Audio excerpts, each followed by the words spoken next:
For more on this, SABC News political reporter Natasha Phiri joins me now live. Afternoon, Tash. Great to see you again. So, the issue relating to the quarantine votes was quite a stickler the last time that this conference sat, isn't it? Definitely, Chris Alden. You know this is a very contentious issue. At the last conference, yet again, it reared its ugly head last night in closed sessions where some delegates had demanded that those 19 quarantine votes be lifted. And of course, we then saw some members of the steering committee holding an urgent meeting. And then, delegates were then told, in plenary that the quarantine votes remain closed. They are disqualified, and those votes have no bearing on this conference.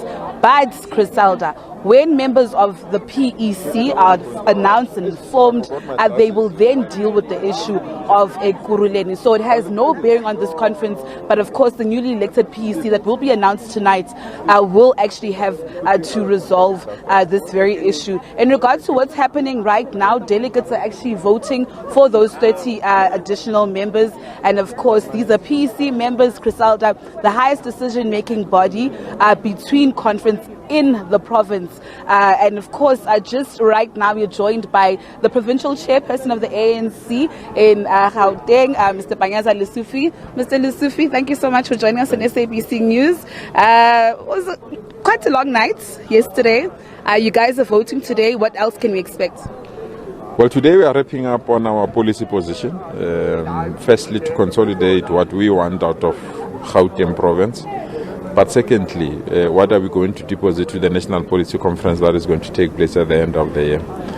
So we are consolidating our policy positions, cleaning up our documents, and then we'll share them with South Africans because we really believe we are the only institution, the only organization that has policies that can take the country forward. Other people, obviously, will only scream and shout at us. But in terms of policy formulation, policy implementation, and policy appraisal, we really believe that we stand shoulder high.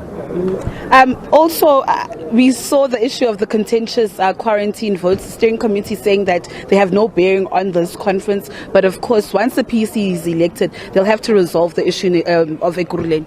Fortunately, that matter was resolved quickly last night. We took the matter to the steering committee that involves the provincial leadership and NEC members, as well as regional secretaries of all our regions. And immediately after presenting the matter in conference, the matter was unanimously adopted by conference that we must separate Ekurhuleni conference from the provincial conference. The provincial conference must be allowed to do its conference related matters. The Ekurhuleni matter will be given to the incoming PEC, and it will also, the incoming PEC, interact with all our branches in Ekurhuleni so that we can sort it out. So it's no longer a matter on the agenda. We concluded it late last night. Before I ask you about the tragic incident in Gauteng, I mean, you spoke about the unity of the party, saying that, only a united ANC would actually marshal to victory in 2024. But delegates yesterday had called you had said that you're actually a factionless person. Just give us your reaction to that, please. No, I'm Valka-proof. I'm Valka-proof. You can throw as much insult at me. The reality is that I'll throw soap to clean the insult.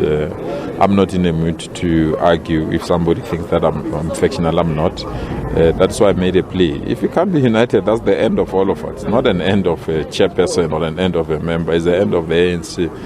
And history as footprints where issues of factions led to the downfall of the ANC. Go to Cape Town, go to the Western Cape. The ANC is no longer there. We're no longer in charge. We're not even responsible for the big municipality of Cape Town. So to build a united thing won't be overnight. To build a united organization won't be overnight. There will be people that, because they benefit out of insult and they benefit out of factional battles, that will take time to let go. So, but where we stand, conference is united. We unanimously took decisions that assisted us. We are going to conference now to receive reports. I think on the basis of that, I'm truly convinced that a renewed, agile, and caring ANC will be born out of this conference. And lastly, I mean, South Africans and, the province woke up to those shocking news of 15 lives that have been lost due to that incident in a tavern. Just your reaction? Sheer lawlessness. Sheer lawlessness. It's something that we must not allow. That when people are having their own nice time, someone there must think they can disrupt people's life like the way they did.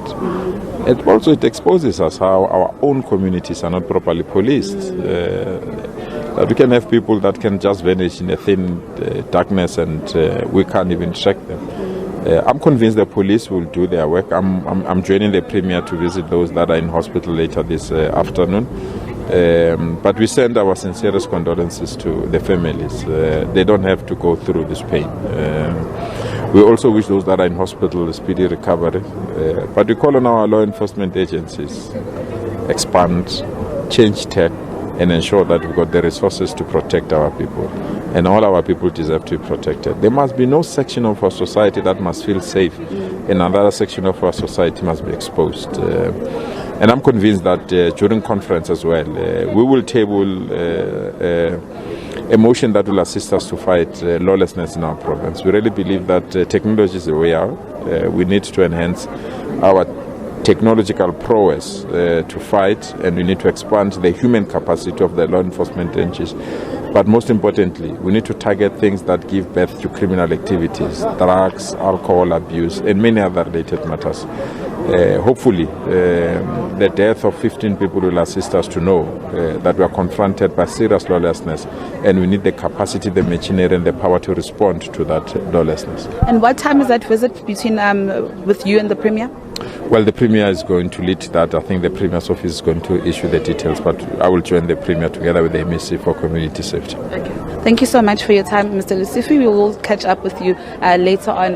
Well, there you have it, Griselda, the provincial chairperson of the ANC, Mr. Panyaza Lesufi, just talking about a wide range of issues. Of course, conference will close today, but of course, talking about, that devastating story, Griselda, and confirming and telling us first at SABC News that he will be visiting those affected or those victims who are still hospitalized with the former chairperson of the ANC in the province, Mr. David Makhura, who is the Premier of Gauteng. And we do know that my colleague Offenses Dimo is on the other side giving us all the latest updates in regards to this story, Griselda. But of course, I'm still here at the Birchwood Hotel with my colleague Herbert Mamela, and of course, we're still covering the closure and the end of this 14th provincial conference of the ANC, where those PEC members will be announced. We expect the Treasurer General of the ANC, Mr. Paul Mashatile, to then close the session later on today. With that said, it's back to you in studio.